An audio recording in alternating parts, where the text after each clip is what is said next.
بسم اللہ الرحمن الرحیم۔ اللهم صل على سيدنا ومولانا محمد افضل صلواتك بعدد معلوماتك وبارك وسلم وصل عليه۔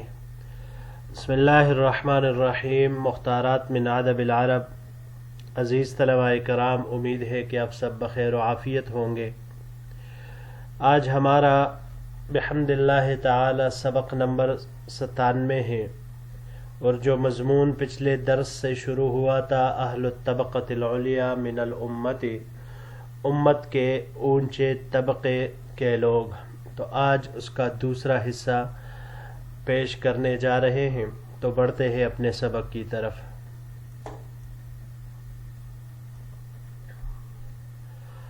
وَهَؤُلَاءِ الْوَاهِنَةُ يَحِقُّ لَهُمْ أَن تَشُقَّ عَلَيْهِمْ مَفَارَقَةُ حَالَاتٍ أَلِفُوهَا عُمْرَهُمْ۔ ان کمزور اور بزدل لوگوں کے مناسب ہے کہ ان حالات کی جدائی ان کے اوپر گراں ہو جن سے یہ تمام عمر مانوس رہے، ایسے مانوس رہے کما قد یألف الجسم السقم فلا تلذ له العافیہ، جیسے کبھی بیماری جس سے جسم مانوس ہو جاتا ہے اور اسے عافیت میں، صحت اور تندرستی میں لذت نہیں آتی۔ فإنهم منذ نعومة أظفارهم تعلموا الأدب مع الكبير يقبلون يده أو ذيله أو رجله،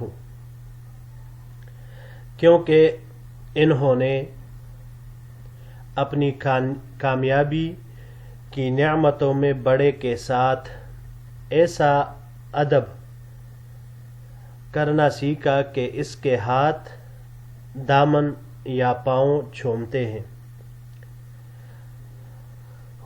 وَأَلَفُوا الْاحْتِرَامَ فَلَا يَدُوسُونَ الْكَبِيرَ وَلَوْ دَاسَ رِقَابَهُمْ، ایسا احترام کرنے سے یہ لوگ مانوس ہوئے کہ اس کو کبھی ذلیل نہیں کرتے، چاہے وہ ان کی گردن ہی کیوں نہ کچل دے۔ وَأَلَفُوا الثُّبَاتَ ثُبَاتَ الْأَوْتَادِ تحت المطارق، ایسی ثابت قدمی سے یہ لوگ مانوس ہوئے جیسے میخوں کی ہتھوڑے تلے ثابت قدمی ہوتی ہے، یعنی ہتھوڑا جو میخ پر ضرب لگاتا ہے اور میخ اس کے نیچے جس ثابت قدمی سے ڈٹا رہتا ہے، قائم رہتا ہے، اسی طرح ان لوگوں نے ایسی ثابت قدمی سے مانوس ہوئے۔ وَأَلَفُوا الْإِنْقِيَادَ وَلَوْ إِلَى الْمَهَالِكِ، اور تابعداری کی بھی ایسے عادی تھے اگرچہ وہ ہلاکت کی طرف لے جانے والی ہو۔ وَأَلَفُوا أَن تَكُونَ وَظِيفَتُهُمْ فِي الْحَيَاةِ دُونَ النَّبَاتِ، اور یہ اس سے بھی مانوس ہو گئے تھے کہ ان کا رزق زندگی میں مقرر ہو جائے، نہ کہ زمین سے اگنے والی چیز۔ ذاک یتطاول وہم یتقاصرون، وہ بڑا ترقی کر رہا تھا اور یہ تنزلی کا شکار رہتے تھے۔ ذاک یطلب السماء وہم یطلبون الارض، وہ آسمان کی بلندیوں کا طالب ہوتا ہے اور یہ زمین کی پستیوں کے طالب ہوتے ہیں۔ کأنہم للموت مشتاقون، گویا کہ یہ موت کے امیدوار ہیں۔ المطارق، مطارق اس کی یہ جمع ہے، مفرد اس کا مطرق آتا ہے، ہتھوڑے کو کہا جاتا ہے۔ باب نصر سے اس کا مصدر آتا ہے طرقن، طرقن یہ کہا جاتا ہے ہتھوڑے مارنے کو، جب ہتھوڑا مارا جاتا ہے، ہتھوڑا مارنا، اسی معنی میں یہ آتا ہے۔ جی تو بڑھتے ہیں اپنے اگلے سلائیڈ کی طرف۔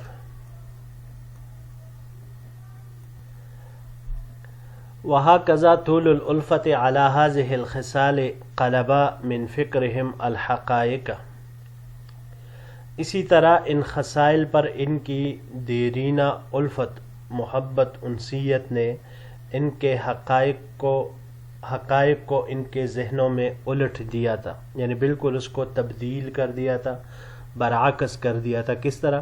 نیچے اب اس کے لیے وہ وضاحت کر رہے ہیں۔ وَجَعَلَ عِنْدَهُمْ الْمَخَازِي مَفَاخِرَ، تو ان کے ہاں ذلت کی چیزوں کو فخر والی چیز بنا دیا۔ فَصَارُوا يُسَمُّونَ التَّصَاغُرَ أَدَبًا، چنانچہ یہ لوگ ہیچ مندی کو ادب، وَالتَّذَلُّلَ لُطْفًا، ذلت کو نزاکت اور مہربانی، وَالتَّمَلُّقَ فَصَاحَةً، چاپلوسی کو فصاحت، واللکنت رزانتاً، لکنت اٹکنے کو یہ سنجیدگی، وترک الحقوق سماحتاً، اپنے حقوق کو چھوڑنے کو سخاوت، وقبول الاہانت تواضعاً، ذلت قبول کرنے کو عاجزی انکساری، والرضا بالظلم طاعتاً، ظلم پر راضی ہونے کو اطاعت کا نام دینے لگے۔ کما یسمون دعوی الاستحقاق غروراً، جیسا کہ طلب حقوق کے دعویٰ کو انہوں نے بے جا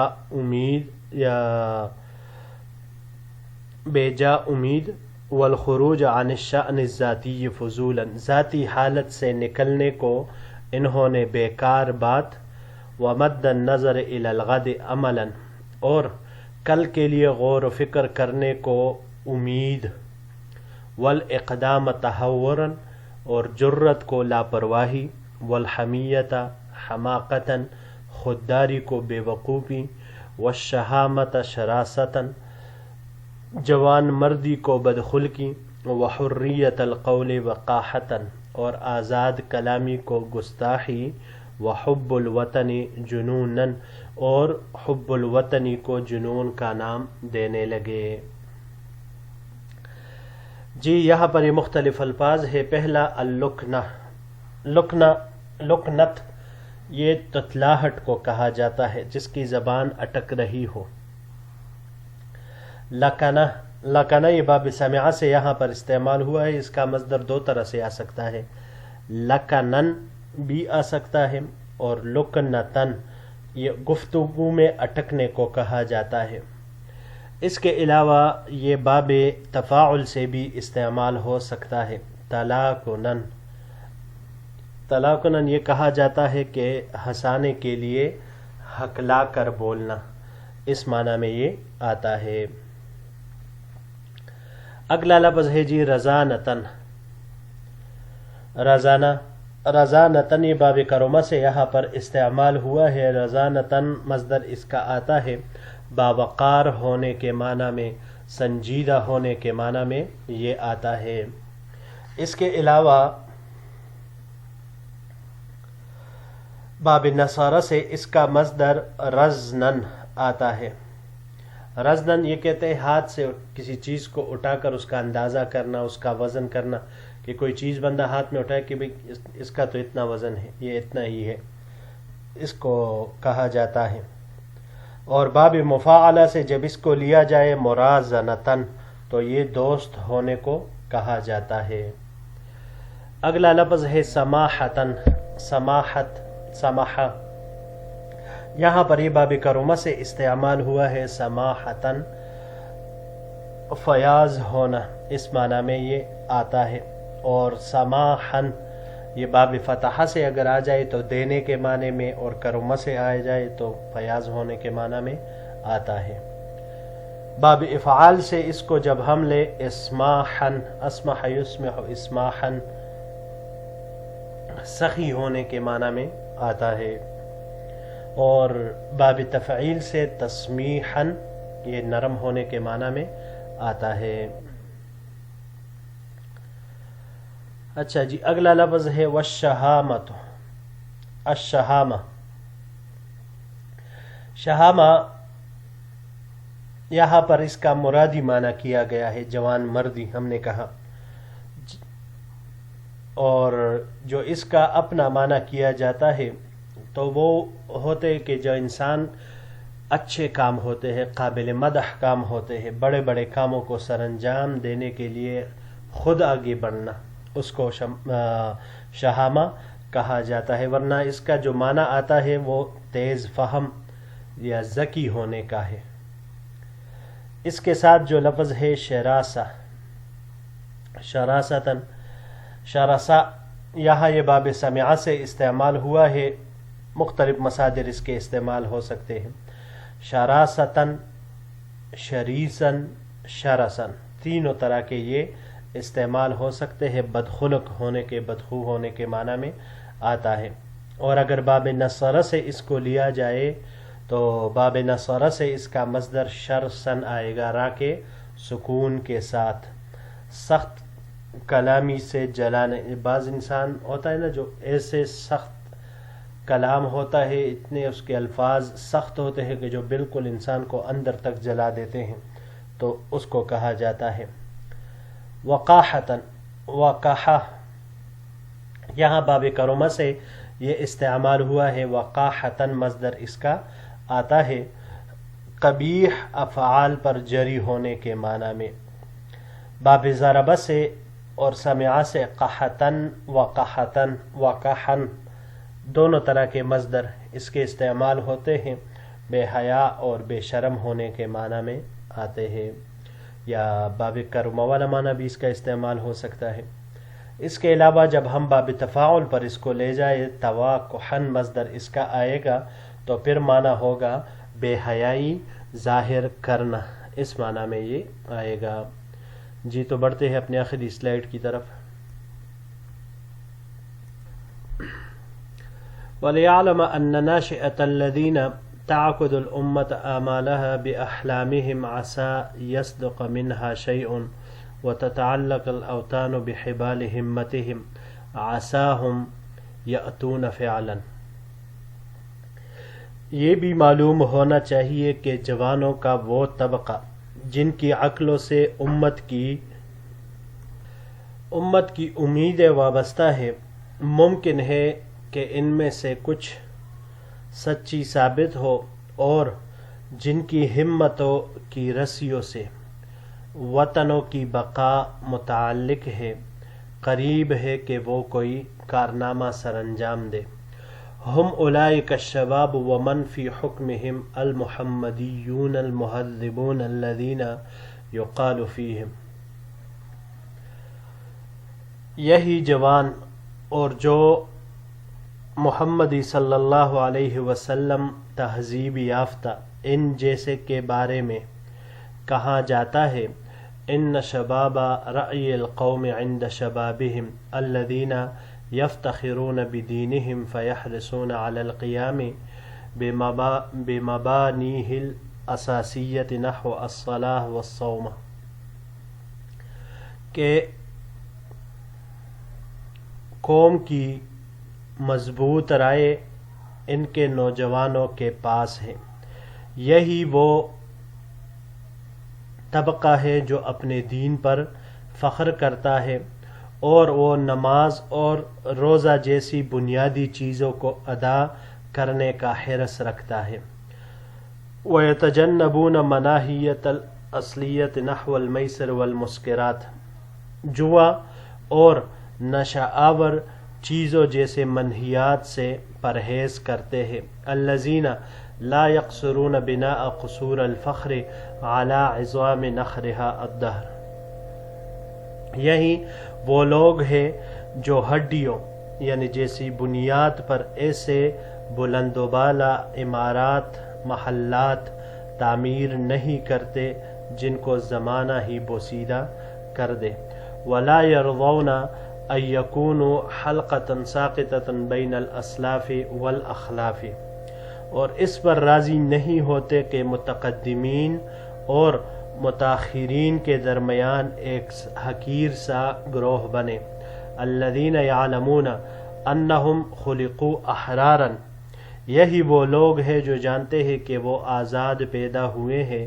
فیأبون الذل والایثار، چنانچہ وہ ذلت اور غلامی سے انکاری ہوتے ہیں، ناخوش ہوتے ہیں، ناپسند کرتے ہیں۔ الذین یودون ان یموتوا کراما ولا یحیون لئاما، یہی وہ لوگ ہوتے ہیں جو معزز لوگوں کی طرح مرنا پسند کرتے ہیں اور کمینے اور رذیل لوگوں کی طرح زندہ رہنا نہیں پسند کرتے۔